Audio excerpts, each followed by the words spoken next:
Say it again. So when I introduced it, it was what? You said the sequence where the A1 is 1, Yeah. and then A2 is 1 plus R, and then A3 is 1 plus R squared. And then like for the homework, most of the sequences are 1 plus R squared plus R cubed. Like they don't repeat the 1 and the terms previous.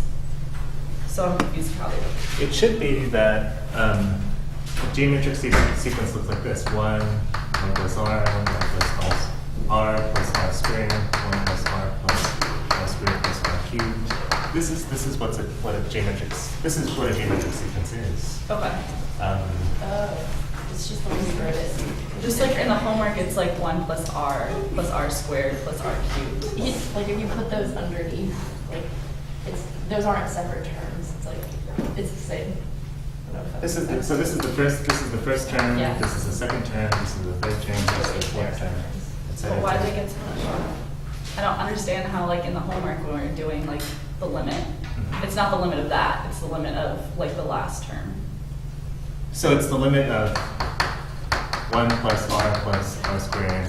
Yeah, plus I don't R understand why cubed. it's not the limit of 1 plus R plus 1 plus It's the same. R. So we're actually, these two, if I'm saying what's the limit of this and what's the limit of this, it's the same thing. It's the same thing. How? Right? So it's here they're saying take the limit of this sequence where this is the nth term. Okay. Right? This is the nth term of your sequence. Okay. Okay. Right? When we talk about limits of sequences, we always write them like this: the limit of a sub n as n goes to infinity. Okay. Right? So when somebody writes something like this, implicitly this is the nth term. Okay. This is the nth term. So your sequence is a1 goes up to the first term, a2 goes to the second term, a3. Right? So this is the nth term. A1 is going to be 1. A2 is going to be 1 plus. I'm sorry. 1 plus R. The nth term. Sorry. So the zeroth term is going to be like this. The first term is going to be like this. Okay. That makes So sense. it's exactly the same thing, just Okay. a matter of notation. Okay. Other questions? Other questions? Actually, there is something I forgot to make clear, which was we had that theorem about the geometric series that said this, right? If R is not equal to 1, then the finite sum 1 plus R squared plus R to the n minus 1 equals 1 minus R to the n equals 1 minus R. And then if the absolute value of R is less than 1, then the limit of 1 plus R plus R to the n minus 1, so then as n goes to infinity, is 1 over 1 minus R. Okay, remember that? Remember we did that, and we did this by doing that trick of taking the finite sum, multiplying it by R, subtracting, and then solving for the sum. People remember that? Yep. Okay. So the one thing that I didn't make completely clear was how the second part follows from the first part. Okay. How the second part follows from the first part. Does everyone see that the second part is actually a conclusion, a consequence of the first part? Right. The limit of this is going to be 1 over 1 minus R. Why is that? Well, why? Right, we showed the first part, but we didn't really say how it gave the second.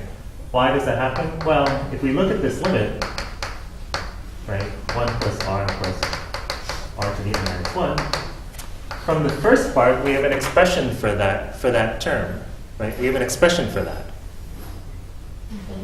Right? No, just use, here it is right here. Right? Right? It's 1 minus R to the n over 1 minus R. Right? And what happens as n goes to infinity to this thing?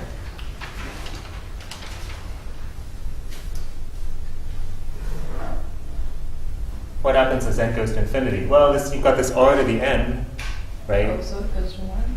R to the n will go to 0. Will go to 0, right? R to n will go to 0 because R is smaller than 1 in size, right? So this thing is going to vanish. As n goes to infinity, you end up with 1 over 1 minus r. Okay, just as a consequence of the first part. Right. First part tells you what the finite, an expression for the finite sum, and then we say, well, the limit of the finite sum is going to be the limit of these expressions. It's going to be the limit of these expressions, and as n goes to infinity, this thing vanishes, and we end up with 1 over 1 minus r, right? So that's why, you know, if we take 1 plus a half, so that's why if you take 1 plus a half plus a quarter plus an eighth, et cetera, then the limit of that is the limit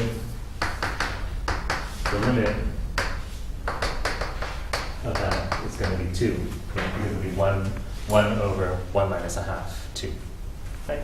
Okay, so that's how that goes. Yeah, Madeline. Is saying that like or where a sequence converges the same thing as the limit at infinity? Yes, yes. So we say that this sequence, this series converges to 2. It's the same thing as saying the limit of it is 2. And sometimes people will write something like this. So I almost did this. Okay, I almost did this. And this is, so people write this, but this is a little bit sloppy. What this really means is that the limit, what it really means is this, that the limit of the sequence of sums of n terms goes to 2. What's the difference? It's just that, what does this mean, to take a sum of infinitely many things? It doesn't really have any meaning. Like if you say, okay, you know, elementary school student, sum these infinite things, right? It's like, well, I have no idea what you mean by that, right? Sum these infinite terms. It doesn't make any sense. It doesn't have any meaning of itself, right? Addition, at least in your first exposure to it, you know, it's just a sum of finite number of terms. Right? What does it mean when people write something like this? It doesn't. What they really mean is that this limit is 2. Oh, okay. This is a shorthand for that. I see. Yeah, fine. So we can only find the limit as n goes to infinity, right? There's no other limit we can take of the series. What are you thinking? I just wanted. Like as n goes to something else, something other than anything, or like, I mean, you could. So you can use it. Certainly, you can use a different symbol. You can use m as m goes to infinity, right? But then you have to have an m here. Yeah. For that to make sense. But there's no other number. Like Oh, you as don't n go goes to like negative as the sum goes to negative infinity. Well, I mean, you could, Okay. right? For example, right, you could define some sort of backwards sequence, Okay. right? But typically you don't. Okay. At least not at this point. Okay. Not at this point. Yeah. So later, so people even more succinctly, people abbreviate this like this. The sum. People abbreviate it like this, right? The sum. I don't know if you've seen this term. This big S. This is a sigma.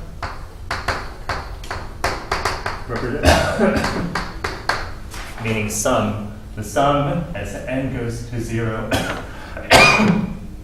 N goes from 0 to infinity of 1 over 2 to the n is 2. So this again is another shorthand for this.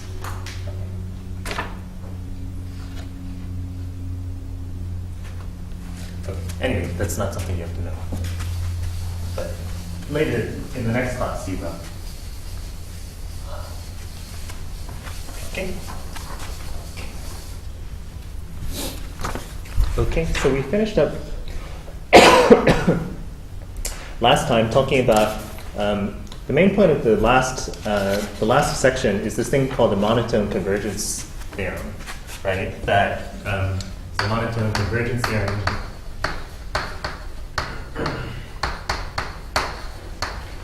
right? If you have a sequence, if a sequence is monotonic and bounded, then you guarantee a limit. The limit of the sequence exists.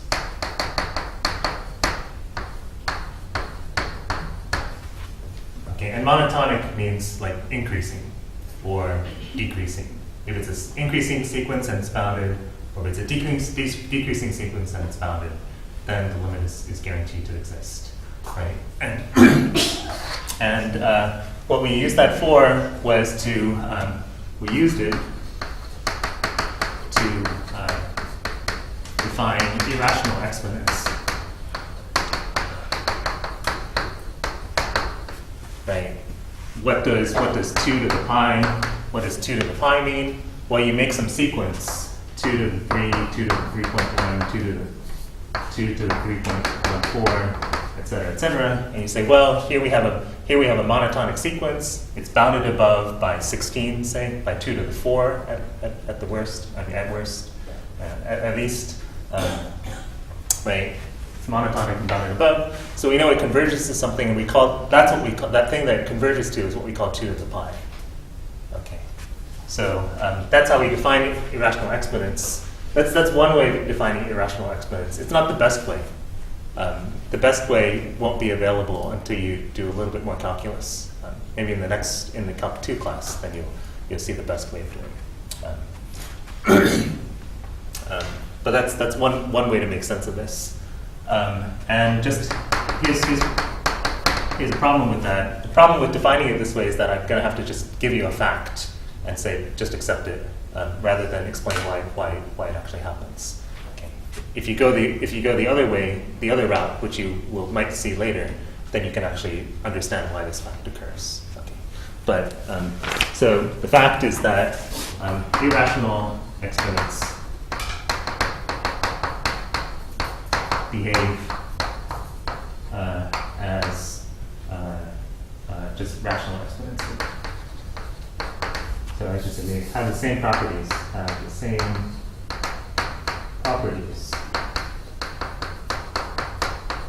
as rational exponents.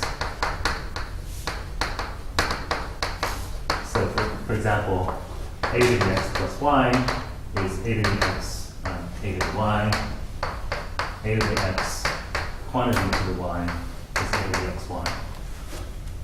Okay, so now that's true, is true for all x, y in R. Okay. Previously, you only knew it for rational numbers, and now it's actually, at least we're telling you that it's true for all numbers.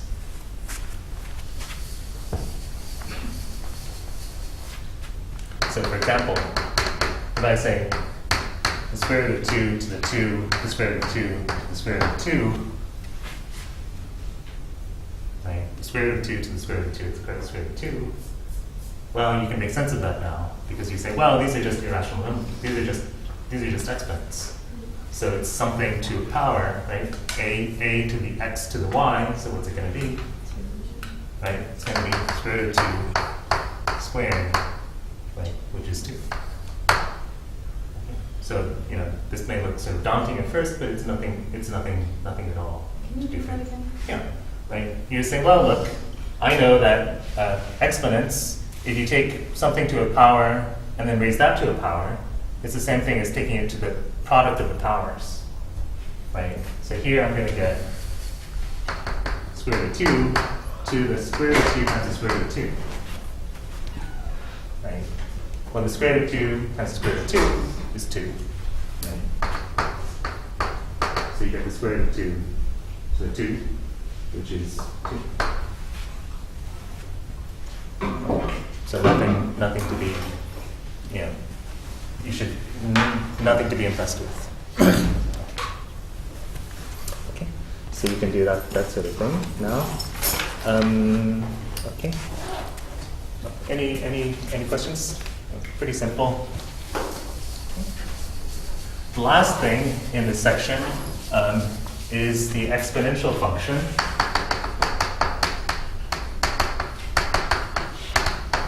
And we're going to approach it like this. Again, by the monotonic convergence theorem, if one considers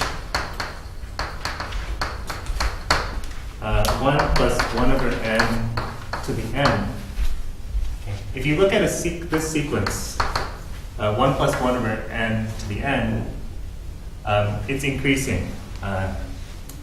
This sequence is increasing and bounded above. And the way they show this in the book is they show you a graph of it. It's kind of unconvincing, but that's how we're going to do it. Okay. So this is an increasing bounded above sequence, and so it has a limit.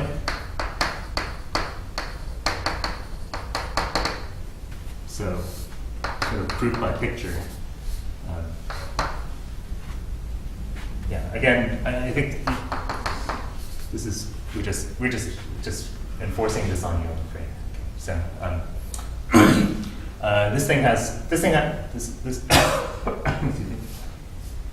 It's increasing and bounded above. So by the monotone convergence theorem, it has a limit. It has a limit. This limit is called E.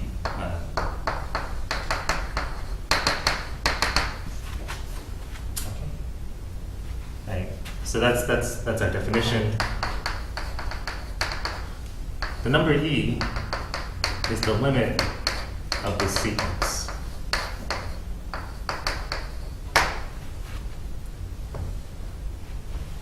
Okay. And it turns out to be, start off 2.71828, yeah, et cetera, et cetera. Okay. And it's one of the most important numbers in mathematics. Wait, why is it significant? Why is it significant? It's a good question.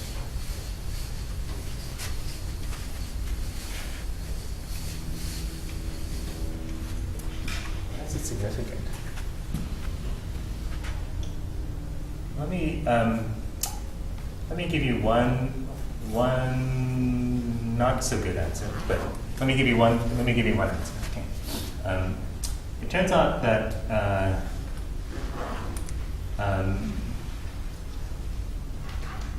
there's a relationship between E and the trigonometric functions. Okay. Turns out that if you take E and you raise it to a complex number, then you get this sort of formula: cosine theta plus I sine theta. Okay. So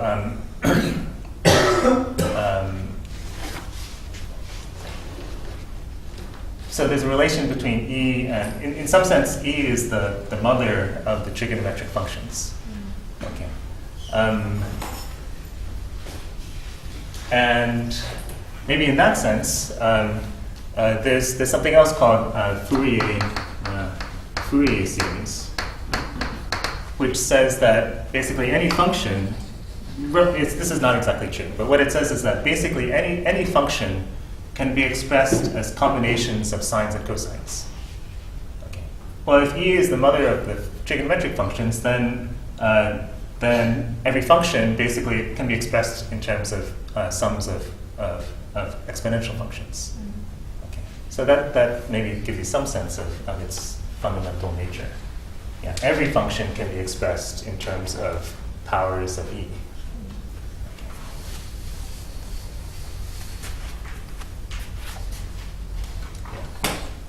But you're not going to see that for a little while at least.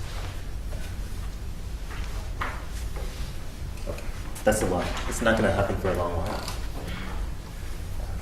Yeah, well, that's not true. If you took a physics course, they would probably just jump it on you from very, very early, without explaining you to the details. You would see this thing. Or if you're an engineer, then you see Fourier series very, very quickly. But Fourier transform? It's related to the Fourier transform. Yeah. So Fourier transform is just like we've got functions and sequences, right? Functions are continuous things and sequences are discrete things. The Fourier series is the discrete thing, and the Fourier transform is the continuous thing. Yeah. The analog. Yeah. So anyway, this is one of the most important numbers in mathematics, E. Okay, and one uses it to create the exponential function. So we define the exponential function x is e to the x. So this is sort of a tautology, but e to the x. There's a function that's important. E to the x is important. It's called the exponential function.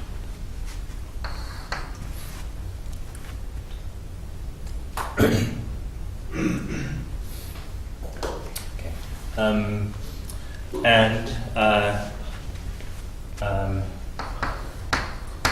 Let me make an observation.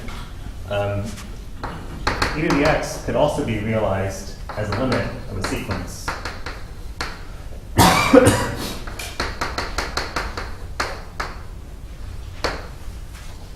One plus x over n quantity to the n.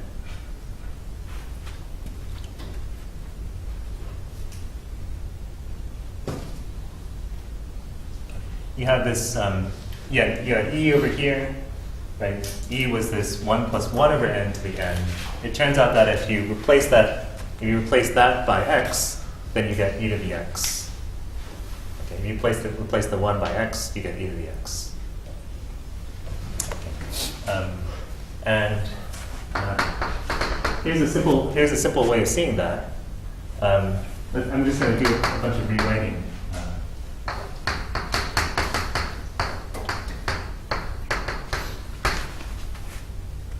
So let's consider this thing. Let's look at this thing. I'm going to rewrite it like this. I'm going to move the x down here, right? 1 over n over x. Right? Instead of x over n, I'm going to have 1 over n over x.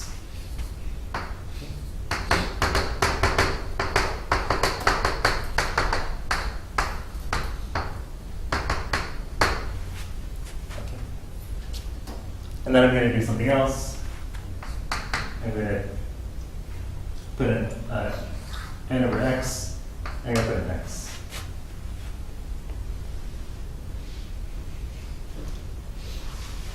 So why am I doing this? What? Why am I doing this? I'm doing this, yeah. Are you trying to prove that the thing in the parentheses that is inside the x should be e? Yeah, exactly. Great. Great. Yeah. I'm rigging it so that this thing is going to be e, right? Because I know that e looks like this, right? 1 plus 1 over n to the n. So I'm making it look like 1 plus 1 over something to the same something, right? Yeah. This might be a dumb question. Yep. I thought we'd started replacing x with n in general. So in terms of what we're plugging into the function, X is just some number. So x is just some fixed number. okay. So yeah, so what you're saying, I think, is that we've been talking about sequences. We haven't been talking about functions, right? And with sequences, we're always saying a sub n. Yeah. Right? Whereas with functions, we were using x as a variable, right? So now we're making a function out of a sequence. Oh, okay. Okay, we're making a function out of a sequence. The function is sort of defined in two ways. Either you think of the function as e, this number you got out of a sequence, raised to the x.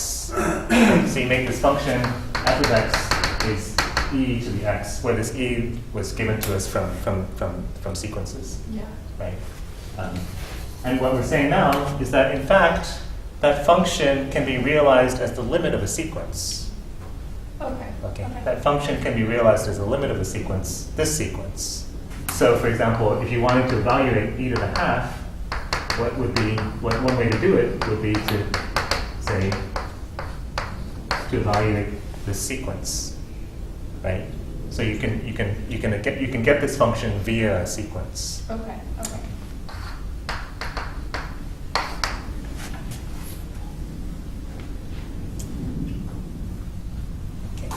So now we're back here, and as Claire has noticed, we're rigging this so that this thing in the middle is going to look like E.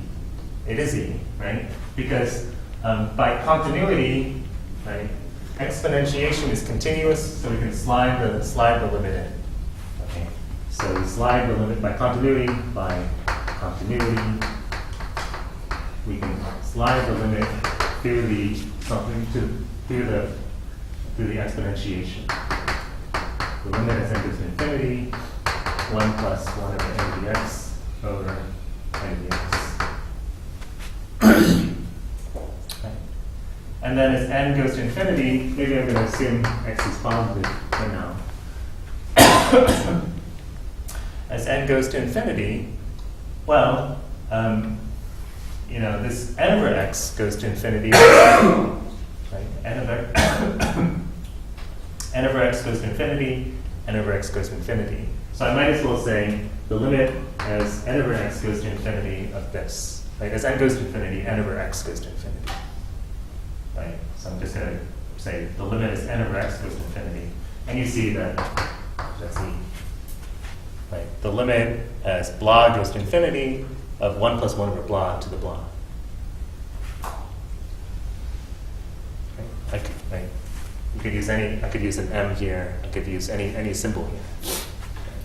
The limit of whatever going to infinity, 1 plus 1 over whatever that whatever to the quantity to the whatever. So you end up with E to the x.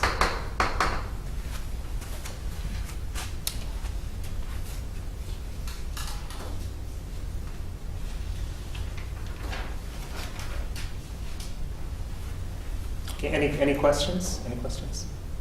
Any questions? So yeah, so the exponential function, right? E and the exponential function.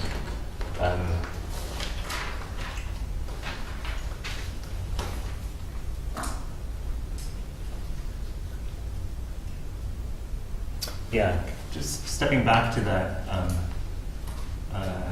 E to the I theta equals cosine theta plus I sine theta. If I take e to the I pi, then I'm going to get cosine pi plus I sine pi. Right. What's cosine pi? Cosine pi is -1. Sine pi is 0. Right. So e to the pi I is -1. Right. Which is sort of cool. Right? That there's some relation between e and pi and I. Right? That if you take e to the pi I, you end up with -1. Yeah. It's not that important a fact, but some people, not I don't, but some people think this is a really cool fact. I guess it's pretty cool. But it's not cool enough to get tattooed on yourself. Okay, don't get it tattooed. Because I'm not joking here. One of the other professors got a call from a former student at one point, and it was like, "Hey, Professor so and so, is e to the pi I 1 or -1?" I said, "It's -1." He says, "Okay." Okay, and you can guess the rest of the story.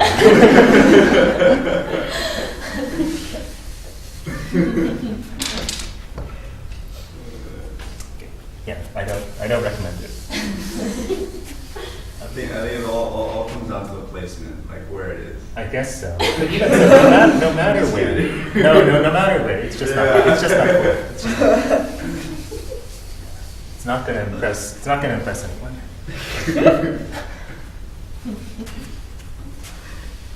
Yeah, it's like, this is sort of irrelevant, but one time somebody came up to me and said, "Hey, does this say, some name, like Donald or something like that?" And I looked at it. It was a sequence of Chinese characters, right? And the person had gotten tattooed without knowing, he said, "Hey, put my brother's name on my arm." Donald. So I looked at it and it said, "Karate."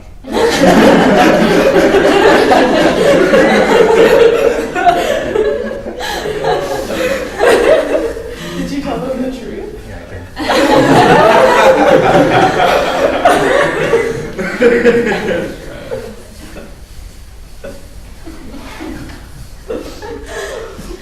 Yeah, go recommend tattoos.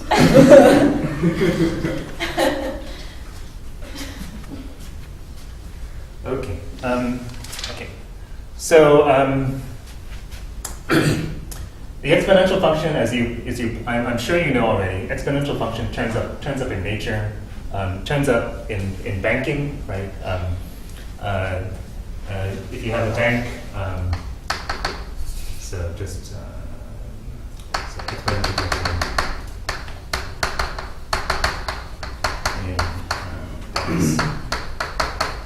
Right. If you have if you have a bank that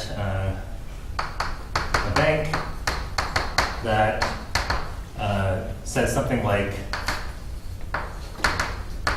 gives let's say an annual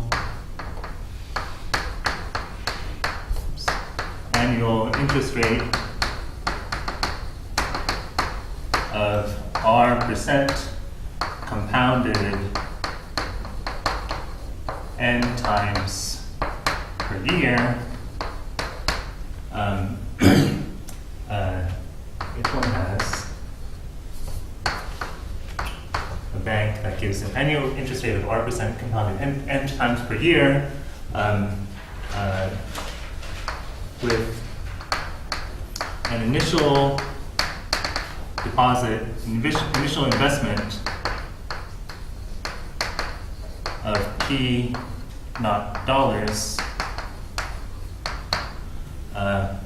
will return result in P naught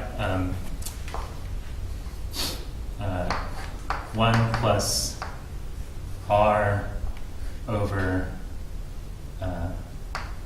R% over N to the N T after T years.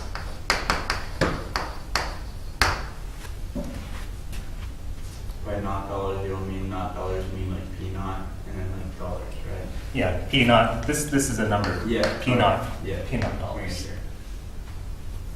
P zero. The zero indicates at time Yeah. zero. Yeah, Asha. What's the top of the n is 1 plus something or 1 plus, let me write it like this, of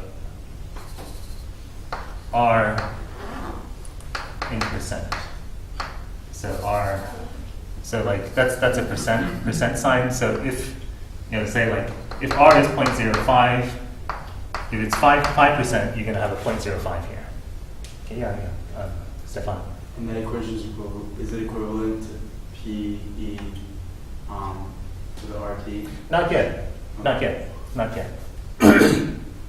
Okay. So this is a bank that compounds.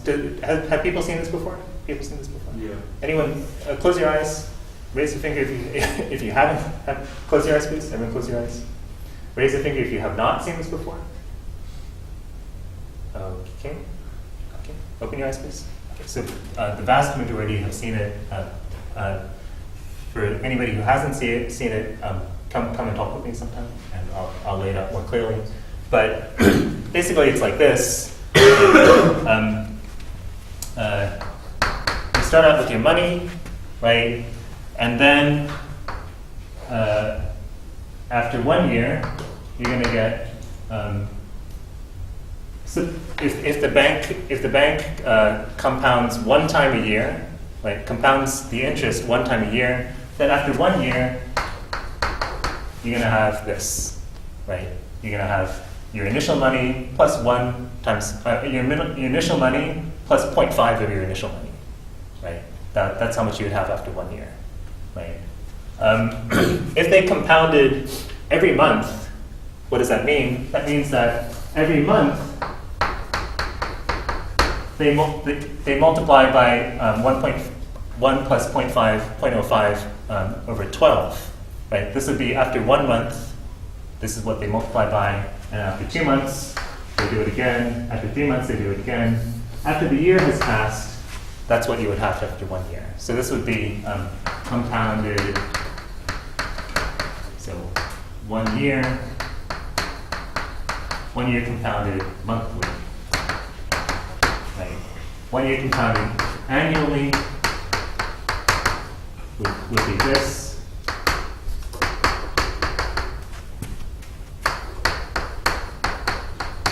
One year compounded annually would be this. 1 year compounded monthly would be this. 1 year compounded daily would be, of course, you take your annual interest rate divided by 365, and you do that every day, right? You do that every day. So compounded daily.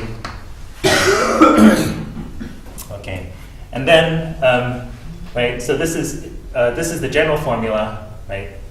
If you put your money in the bank for T years, you compound it n times per year. Okay. For T years, compounded n times per year. Right, so here this is R.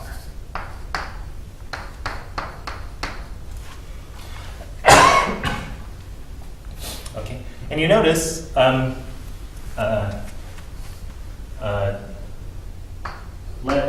what happens as n goes to infinity. Let n go to infinity, what happens to the formula?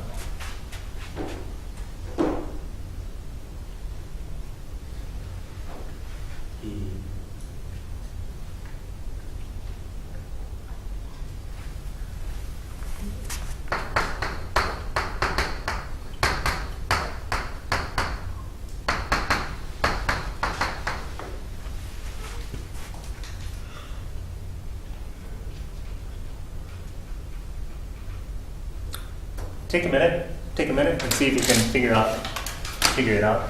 Write it down. What do you get as n goes to infinity?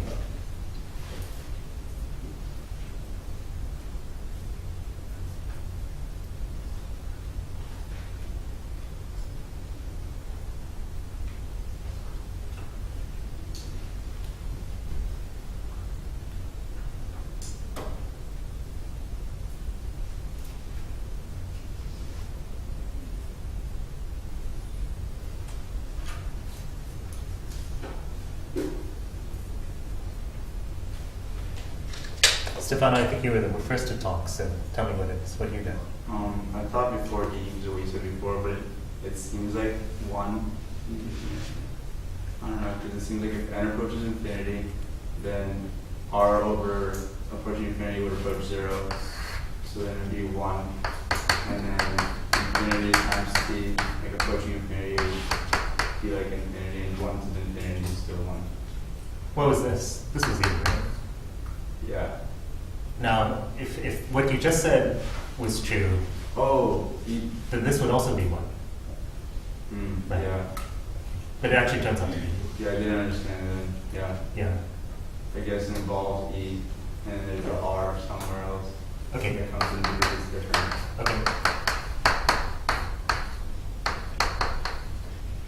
What's this? Oh, is that e to the x? This is e to the r, right? E to the x. If x is here, it would be x. It's r. How does, I was going to say that because I knew the other equation, but like, how do you know if that's the r at the beginning of the exponent? So, equations. well, we just, the formula that we just gave was this one, right? This is e to the x. Yeah. E to the x can be reals like this. Oh. If I say, Yeah. if I call this r, if this is r, this is going to be e to the x. Okay. You know? So then for the first question, wouldn't that be how we get P not E to the RT? Exactly. So you get p naught e to the rt. And that What about t? And the side of the equation here to the right. yeah, it's not there, right? Yeah. But this is e to the r. So it's Yeah. e to the r t. Oh, okay, yeah. Oh, I see. Right? I can write it like this. Yeah. It's e. This thing. Oops. This thing here turns into e to the r. Quantity to the t. In other words, e to the rt. Okay. So, the exponential function shows up. It's compounded continuously. Compounded continuously. Shows up if you let n go to infinity. if you let n go into infinity. In other words, you're not you're compounding basically every moment, right? This is what it's called continuous, compounding continuously.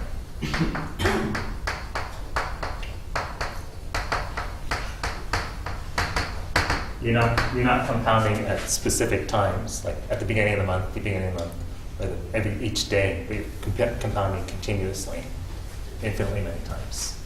But you're dividing your interest rate by an increasing number as well. And it works. It balances out. The tug of war balances out with the exponential function. Do any banks do that? All banks do that. Oh, really? Yeah, I believe so. What about simple interest? Simple interest is this compounded annually stuff. Oh, okay. Yeah. So just one time per year, you apply the interest rate one time per year.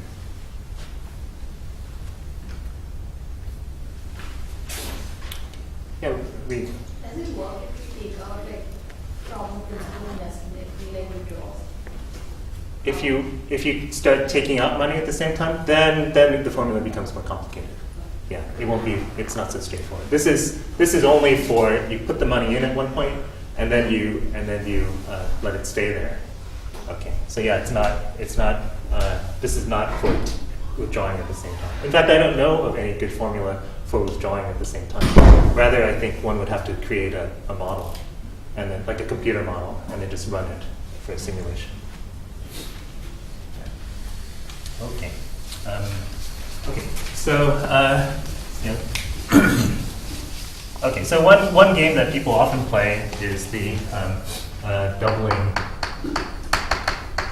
related. So here's a related kind of problem. Doubling time. Okay. So like, how long does it take for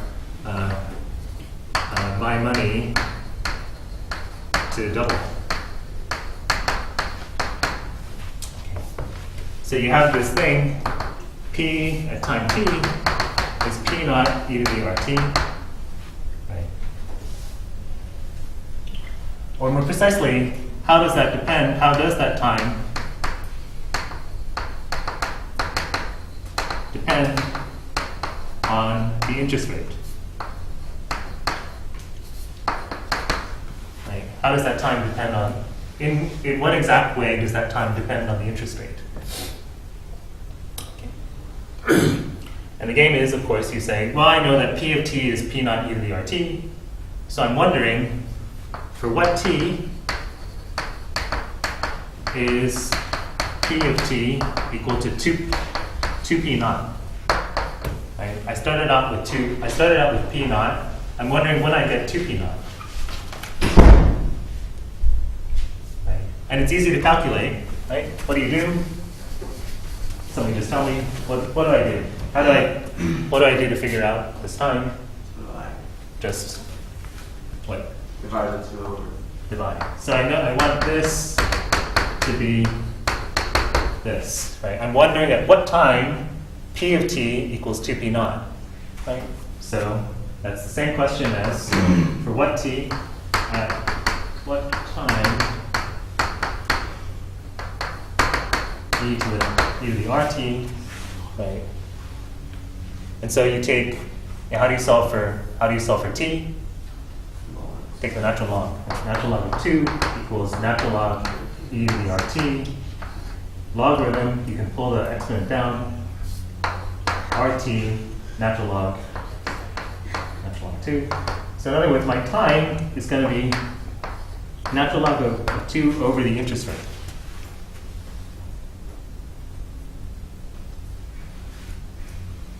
Okay. So for example, right, natural log of 2 is something like 0.693. Right? So if my interest rate is 0.05, you see I need about 14 years to double, right? It'll be about this, 70 over 5 is about 14, right?